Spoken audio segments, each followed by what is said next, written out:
Okay, we're up to chapter 30, To the Dungeon. And we left off with Mig actually meeting Princess P and being laughed at and ridiculed by the head maid named Louise. So let's find out who goes to the dungeon. At the castle, for the first time in her young life, Mig had enough to eat. And eat she did. She quickly became plump, and then plumper still. She grew rounder and rounder and bigger, only her head stayed small. Reader, as the teller of this tale, it is my duty, from time to time, to utter some hard and rather disagreeable truths. In the spirit of honesty, then, I must inform you that Mig was the tiniest bit lazy, and two, she was not the sharpest knife in the drawer. That is, she was a bit slow-witted. Well, the author is using figurative language to explain that. I like the metaphor. She was not the sharpest knife in the drawer, so she wasn't too smart. Can we blame her? I mean, look who. Did she really have any teachers? She was constantly smacked in the head. Because of these shortcomings, Louise was hard pressed to find a job that Mig Rousseau could effectively perform. In quick succession, Mig failed as a lady in waiting. She was caught trying on the gown of a visiting duchess. A seamstress, she sewed the cloak of the riding master to her own frock and ruined both. And as a chambermaid, sent to clean a room, she stood open-mouthed and delighted, admiring the gold walls and floors and tapestries, exclaiming over and over again, "God, ain't it pretty? God, ain't it something then?" and did no cleaning at all. I'm a little confused. I wouldn't think she'd be so lazy. After all, she grew up constantly cleaning and fixing and doing things for Uncle. So why? Well, maybe she's lazy now because she's just like awestruck at her surroundings, or maybe she really was always like that. We don't really know. I'm just a little surprised. And while Meg was trying and failing at these many domestic chores, other important things were happening in the castle. The rat, in the dungeon below, was pacing and muttering in the darkness, waiting to take his revenge on the princess. And upstairs in the castle, the princess had met a mouse, and the mouse had fallen in love with her. Will there be consequences? You bet. Just as Mig's inability to perform any job well had its consequences. For finally, as a last resort, Louise sent Mig to the kitchen, where Cook had a reputation for dealing effectively with difficult help. In Cook's kitchen, Mig dropped eggshells in the pound cake batter. Ew. She scrubbed the kitchen floor with cooking oil instead of cleanser. She sneezed directly on the king's pork chop moments before it was to be served to him. Ew. Of all the good-for-nothings I have encountered, shouted Cook, surely you are the worst, the most cauliflower-eared, the good-for-nothingest. There's only one place left for you, the dungeon. Eh? Said Meg, cupping her hand around her ear. You are being sent to the dungeon. You are to take the jailer his noonday meal. That will be your duty from now on. Oh, so now she has a new job to be going to the dungeon to serve the jailers. Let me show you a picture of very plump Mig. Pay attention to her ear. You can see how deformed it got, unfortunately, from her child abuse and the cook yelling at her. See plump. Where is she? See plump Mig, and then that's her ear. Very deformed.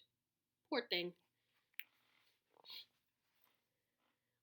Reader, you know that the mice in the castle feared the dungeon.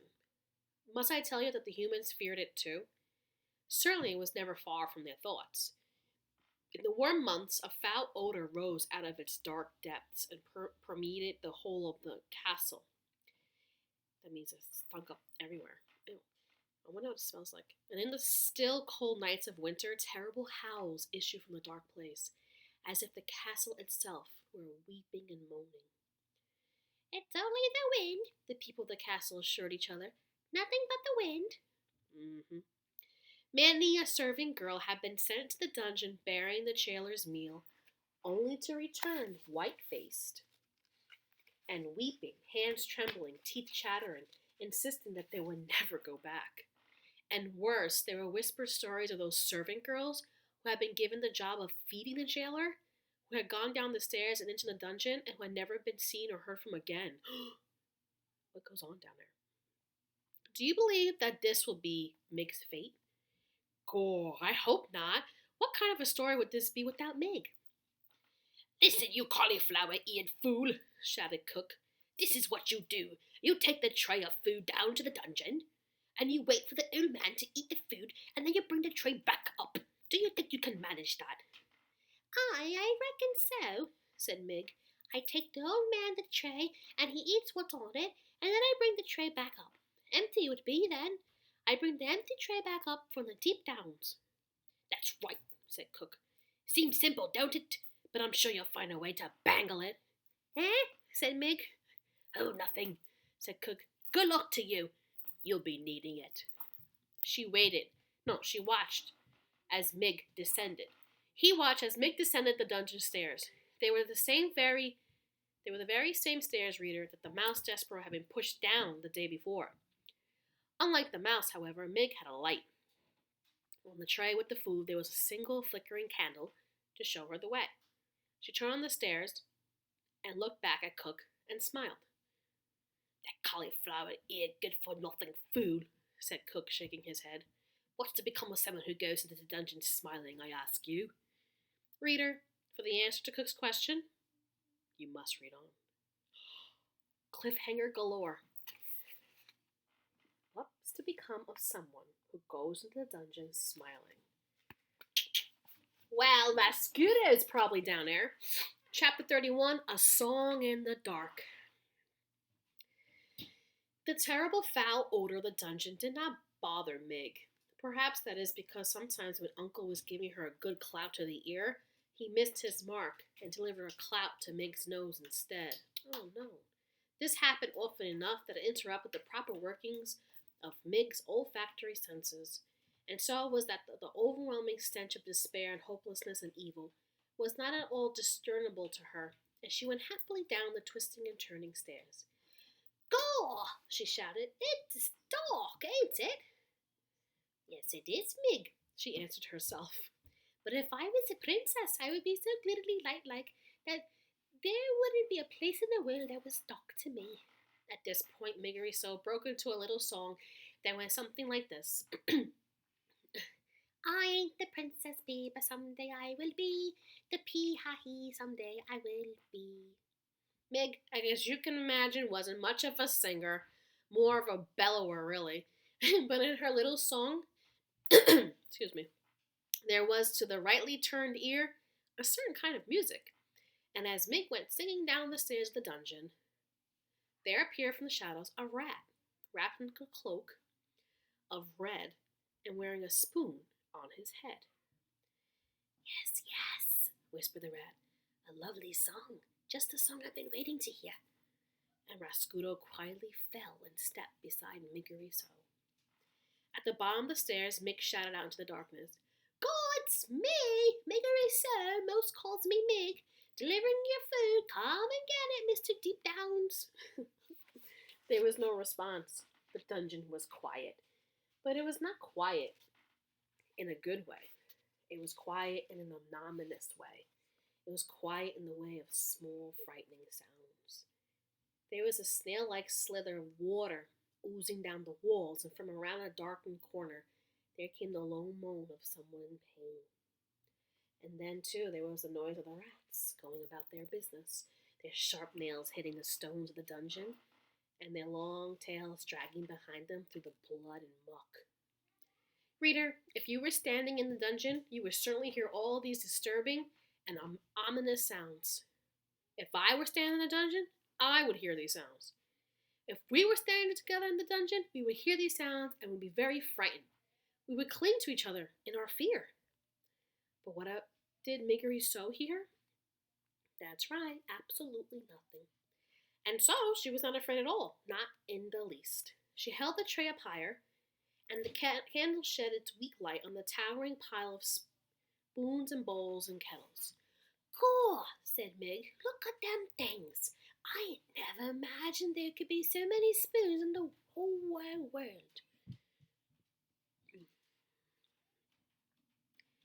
"There is more to this world than anyone could imagine," said a booming voice from the darkness. "True, true," whispered Rascuro. "The old jailer speaks true." "Gaw," said Meg, "who said that?" And she turned in the direction of the jailer's voice. "Oh no, it just came to me. Isn't the jailer Gregory? And Gregory is her dad. Maybe I should stop reading right here." Oh no! 30. All right, I have to read chapter 32 because I am like, this is crazy. Watch what happens. Chapter 32, Beware of the Rats. The candlelight on Mig's tray revealed Gregory limping toward her, the thick rope tied around his ankle, his hands outstretched. "You, oh no, this is Gregory talking because he speaks in third person and it drives me nuts. "You, Gregory presumes, have brought food for the jailer." "Cool," said Mig. She took a step backward.